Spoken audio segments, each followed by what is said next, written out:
salaamaaleykum wa rahmatullah yéen mbokk internet yi ñuy suivre ci Combat à Temps TV tey yéen a ngi ci beneen émission bu tudd li ci daara yi kawe yi li ci daara yi kawe yi nag émission boo xam ne dañuy waxtaanee li nga xam ne mi ngi xew ci biir université yi ci amicale yi ak yeneen activités yi fay xew tey ñu jël président bu amicalu Mbour mu nekk monsieur Alioune Diouf nekk étudiant à l'université Gaston Berger en master 2 en linguistique tey moom la ñuy dalal ci suñu plateau TV ñu koy bàyyi mu nuyoo monsieur Diouf salaamaaleykum wa rahmatullah. waaleykum salaam Baye maa ngi lay fay maa ngi wuyu ci turu Alioune Diouf nekk étudiant à l'université Cheikh Anta Diop de Dakar nekk tamit le président sortant de l'amicale des élèves et étudiants ressortissants de la commune de Mbour. monsieur Diouf mën nga ñëw ci structure amicale bi nan la amicale bi formé woo. bon amicale bi comme bépp structure rek mooy amicale boo gis dafay am structure boo gis dafay am li ñu naan benn bureau maintenant bureau boobu ñoom ñooy assurer liggéey bi nga xam ne moom la ñuy liggéey au sein de l'amicale maintenant bureau bi ni mu composé mooy dafay am ki nga xam ne mooy le président dafay am koy assister mooy son vice président de même que tey am li ñu naan secrétariat général dafay am tamit adjoint après secrétaire tey am li ñu naan trésorier après trésorier bi tam dafay am li ñu naan commissaire au compte maintenant après poste yooyu noonu dafay am li ñu naan ay commission maintenant commission yi day mel lu ci doon commission sociale commission pédagogique commission des finances commission environnement et santé commission pédagogique commission tamit des relations extérieures am tamit li ñu naan commission d'organisation amicale bi noonu la structuré woo maintenant amicale bi nag mën naa li ko tax a jóg mooy que ci 3 points la premier point yi mën naa ne mooy taxawu étudiants yi ci côté seen côté dundin ak tamit seen côté jàng li ñu naan assise sociale et pédagogique à part côté boobu tamit mën naa ne dinañu permettre ñun entre étudiants mbourois nga xam ne ñun ñëpp ñoo bokk fi ñu jógee muy Mbour su ñëwee fii Dakar ñu mën a renforcer suñu ay liens de solidarité de fraternité ak tamit comme turu amical ni muy wuyoo rek suñu relation amicale yi mën naa ne amicale loolu moo ko tax a jóg en gros. bokk ci nekk président wala nekk adjoint wala affaire yooyu dañ lay xool la nga neex ñu ne kaay nekk président wala dafa am ay élection wala nu mu demee noonu. bon amicale bi ñun chaque année dañuy dem élection maintenant comme suñu mandat su jeexee dañuy def li ñu naan renouvellement du bureau maintenant renouvellement du bureau bi tey laaj mandat yi par année la donc chaque année dañuy dem élection maintenant élection yi ni muy demee nag mooy ku bëgg a dem ci élection yi da ngay taxaw ne man bëgg naa dem ci élection yi maintenant ñu waxtaanee ko xool ni nga xam ne suñ ko organiser élection yi dina arranger Mbourois yëpp ñu dem ci képp ku bëgg a doon président nga samp sa dem laaj def say campagne le jour élection nga ñëw tamit indi say nit ñu votel la bon dañuy campagne comme ñëpp ah. yan stratégie de communication ngeen utiliser ba nga xam ne élèves et étudiants yi dinañ nekk au courant pour mën a participer ci élection yi. liñ ci gën a favoriser nag mooy côté communication bi nga xam ne mooy côté numérique bi parce que xam nga tamit dox wala di gis étudiants yi di wax ak ñoom yombul donc liñ gën a favoriser mooy à travers les réseaux sociaux soit par WhatsApp soit par Facebook ak tamit beneen moyen bi nga xam ne mën nañ def ba communication bi jàll via tamit des communiqués parce que amicale bi bureau bi à chaque fois que dara di am. wala lu ñuy waaj a programme dañuy def li ñu naan ay communiqué def tamit ay affiches yi nga xam ne communication bi dina jàll bu mën a laal couche étudiant mbourois yëpp donc loolu moo nekk li nga xam ne moom à travers moyens yooyu noonu ci li ñuy communiqué ba étudiant mbourois yi mën a gis seen bopp ci amicale ba yëg tamit liy xew programme préparation élection lépp lu mu doon rek lu xetoog amicale bi. boo ko defee yéen si wàllu na ngeen taxawee étudiants yi si côté pédagogie bi wàllu social bi wàllu économie bi est-ce que mën nga si ñëwaat. waaw ci côté social bi moom mën naa ne foofu ci lañ gën a farataal lu bëri parce que suñ xoolee ci côté social bi foofu la étudiants yi gën a soxla ku leen taxaw parce que da ngay jógee Mbour peut-être que amoo fi parent à Dakar amoo fi benn nijaay bu fi nekk amoo benn tante bu fi nekk donc soo ñëwee tey amicale rek nga mën a taxaw pour nga dem université mën a def say cours normalement donc ci côté amicale ni mu ciy taxawoo étudiants yi mooy tëjji leen ay appartement biir Dakar à part appartement yi tamit ñu jéem leen a lijjantil ay chambre biir campus pour ñu mën fa nekk gën a jege université. appartement yi doy na. bon appartement yi mën naa lu ñu am du doy parce que étudiant mbourois yi moom toll nañ nekk nañ benn nombre bi nga xam te suñu amoon 10 appartements à Dakar sax. yéen nekk Medina wala. bon nekk nañ Medina comme tamit nekk. ok Medina Colobane. mais suñu sañoon am quartier yi wër quartier yi wër université suñu sañoon am. ci wàllu pédagogie bi. ci wàllum pédagogie bi tamit dañuy jàppale étudiants yi ci côté parce que étudiants yi ñu ñëpp xam nañ ne ñun ñëpp ñoo nekk ci même faculté yi mais nekk ci même école et institut donc képp ku ci soxla dara rek muy document. wala explication soo contacté ki nga xam ne dafa bokk ci amicale bi wala mu jege ci amicale bi commençant par man mii ku ma ci contacté ne document la soxla wala explication dama koy defal gratuitement du am benn leen li nga xam ne mooy danaa ko laaj même tamit suñu rakk yi nga xam ne ñu ngi ci lycée yi war a nekk ay étudiants ñoom tamit leen di taxaw bu baax a baax soit dañ leen di organiser parfois ay séances de révision pour mën leen taxaw ñu préparer seen révision bac yi après bac yi tamit dañ leen di jàppale ñëw jox leen seen diplôme yi après loolu tamit dañuy ñëw taxawaat leen dafa leen ay forum d'orientation wax leen li xew ci jàng bu kawe bi parce que loolu moo leen di permettre à ce que tey suñu tijjee plateforme Campus Sène bi su orientation yi commencé ñu mën a xam li leen di xaar université. étudiants yi nga xam ne ñu ngi doog a ñëw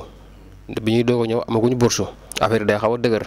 si wàllu économie nan nga leen taxawoo bañ mën ciy génn di mën a restaurer wu nice. côté boobu tamit def nañ ci ay effort parce que lu yàggul tuuti rek mois décembre bi passé am nañ benn semaine bi nga xam dañ ko organiser woon entre étudiants Mbour ci biir semaine boobu defoon nañ ci lu ñu naan don de ticket de restauration parce que loolu dina permettre yenn étudiants yi nga xam ne peut-être seen poste demeewul noonu dinañ leen mën a jàppale bu baax a baax même au delà de yi nga xam ne dañ koy fësal sax peut-être entre étudiants ñun xamante nañ suñ biir parfois dañuy jàppalante suñ biir li nga xam ne kenn du yëg donc côté dañ ciy taxaw étudiants yi te lu bëri. lan mooy seen activité phare ci année bi. bon année bi nag def nañ ci ay activités yu bëri bi point bi ma la wax sànq rek muy don de ticket bi def nañ ko même li nga xam ne tamit don de sang nga xam ne yombul ay amical local yi ko organiser ren def nañ ko bon mu nekkoon tamit benn activité bi nga xam ne gisoon nañ ci réussite étudiants yi ñëwoon nañ participer don de sang yi ba li nga xam ne amoon nañ ko comme objectif ñu atteindre ko même ci côté sport tamit jot nañ jouer ak tamit yeneen amical yi nga xam ne ñu ngi ci département Mbour bi donc loolu dinañu permettre ñun jeune département Mbour bi ñu gën a mën a xamante gën a mën a duggante gën a mën a jàppalante ba tey ki su taxawee ni fii laa dëkk ki su taxawee ni fii laa dëkk duñ ko xoolee leen lu dul ñun ñëpp Mbour lañ dëkk donc yooyu yëpp ay activité la ay comme côté pédagogie tamit def nañ ci ay activité parce que def nañ tamit ay journée yi nga xam ne dañuy jël benn thème ñu waxtaanee ci soit ci côté étudiant bi ni muy dundee yooyu yëpp ñu waxtaan ci partager ci ak étudiants yi donc yooyu yëpp ay activités yi nga xam ne tëgg nañ. léegi pour mën a activité yooyu noonu yëpp fan gën a jëlee xaalis pour mettre en place activité bi. maanaam fu amical bi di jëlee xaalis amical bi am na li nga xam ne loolu lañ tuddee subvention municipale donc loolu dafa nekk li nga xam ne mairie bi moo ko waroo ak étudiant Mbour yi donc loolu dañ koy voter chaque année donc loolu nag à part suñ ko voter chaque année nag bureau bu bees bi moom mooy ñëw mu dem réclamer ko fi mu ko war a réclamer ñu jox ko maintenant à part ça am na li nga xam ne ñun ñoo koy defal suñu bopp en tant que bureau ñoo engagé wu pour servir étudiant Mbour waaye xam na ne tamit li mairie bi di jox mënuñu doy parce que loolu tey soo jëlee benn appartement wala nga ut ci ay chambre def ci benn activité bu ndaw mën naa dafay jeex aloo ko sa man xam naa ku la xam mu ne ma Diouf Guéré la fayet na ba ren budget bi yokk nañ ko loolu dañ la si encouragé di wax ne loolu aussi sa mission la sa devoir la di wax ne aussi seen activité yi ngeen am est-ce que promotion locale bi yéen a ngi koy def ressource locale bi am na ñu ngi nekk Mbour xamaguñ leen ngeen jàpp seen i bagage pour rendre leen ñu gën a am visibilité. waaw damay ñëwaat ci côté subvention bi rek ñun ñëpp xam nañ bi ñuy jël amical Mbour liñ fi fekkoon te alors que actuellement mëne woon nañ ay combat nag bu mettee woon trop suñ côté mais yàlla def nañu am ci benn li ñu naan gain de cause ba tey subvention bi jëlee nañ ko fi mu nekkoon ba yéegalaat ko lu bëree bëri donc damay ñëwaat ci côté bu ngay wax rek promotion des acteurs ñun nag ci côté culture bi laay gën a wax ci côté culture moom def nañ promotion acteurs culturels yi nga xam ne ñu ngi Mbour parce que li ci mujjee rek mooy organiser nañ benn concert bi c'était 100% Mbourois ay artistes Mbourois ñoo ñëw animé ko passé ak ñun nuyu bi guddi si yëpp animé ñu defal ñu benn concert bi nga xam ne képp ku nekkoon acteur culturel Mbourois peut-être mën naa yëg nga ci sa bopp parce que ñëwoon nga partagé ak ñun guddi boobu noonu loolu lépp mu nekkoon li nga xam ne tey dooleel culture Mbour tey dooleel tamit taxawaayu étudiant Mbour. xaalis bi ngeen jotoon am ba budget bi yokku ba lépp jaar na yoon. waaw loolu moom mën naa. amul leen loo jëndee chemise wala dàll. non amical moom demeewul noonu ñun moom mën naa lépp lu tegu woon suñu loxo rek pour ñu yóbbante la rek dañ doon ñëw rek. ban relation nga am ak autorité Mbour yi. autorité Mbour yi moom wax naa la ko sànq mooy parfois xam nga ñu ci amical lañ nekk te structure yi moo ñu boole ak ñoom peut-être nag mën nañ am ak ñoom relation bi nga xam ne ñun la ak ñoom mais su dee ci wàllum amical bi ñu boole moom loolu c'est juste que parfois dañuy am ay soxla dañuy am li nga xam ne amical bi bëgg na ko mais manqué na ko mais bés bu ñu leen ko déggee rek wala ñu wax leen ko rek ñoom dinañ def le tout ba mën ñu ko. ban baat ngay wax pour étudiant Mbour yi an appel. étudiant Mbour yi maa ngi leen di waxaat rek ñu gën a bàyyi xel importance amical bi importance amical bi nekkul rien d'autre que taxaw étudiant Mbour waaye bañ tey doole bi nga xam ne war nañ ko am ci université bi ñu mën ko fee am renforcer suñu ay liens de fraternité d'amitié et de solidarité loolu tey moo nekk li nga xam ne mooy base amical bi maintenant nag di leen woo tamit di leen xamal ne ñu ngi dem ci ay élections lu yàggul dara donc élections yi responsabilité pour étudiant bu nekk la mu tànn ki nga xam ne moo ko war a diriger ci amical bi donc di leen ci woo ñu dem ci ak jàmm ba su yàlla dogalee ki nga xam ne jël na amical bi mu mën a taxaw étudiants yi. gars yi kon ñoo ko déggandoo ñun ñëpp nañ dem voté ji waa Mbour yi bokk ci élection yi boo ko defee kuñ fal mu nekk sa responsable bi nga xam ne yaa jël sa carte nga votel ko yee bu loolu weesoo monsieur Diouf émission bi mi ngi jeex sa dernier mot. bon di jeexalee par woowaat étudiant Mbour waaye rek ñu gën a yokk suñ doole ñu gën a yokk suñ taxawaay fii au sein de l'université Cheikh Anta Diop parce que amical loolu moo ko tax a jóg yokk doole étudiant Mbour yi yokk suñ taxawaay ba tey lépp luñ bëgg rek muy combat wuñ bëgg a dugg rek mën cee génn donc encore tamit di lancer waat un appel aux autorités mbouroises ñu gën a taxawu étudiants yi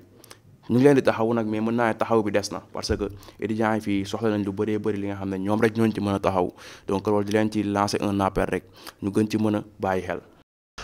kon autorités yi ñu ñoo ko déggandoo nañ bàyyiwaat xel étudiants yi ndax loo làbbali fas taxul fas raw fasa nga ci kanam lu waaye def rek doyul nañ dolliwaat pour étudiants yi mën a nekk ci bonnes conditions pour la réussite du département de Mbour. loolu mooy kàddu yi nga xam ne moom la Aline Diouf di président de l'amicale des élèves et étudiants de Mbour nekk fii à l'université UCAD Cheikh Anta Diop wax mu nekkoon émission bi nga xam ne moom mooy li ci daara yi kawe yi tey moom lañ recevoir woon di leen jox mbokk yi dig daje ci beneen émission incha allah jaa ngeen jëf.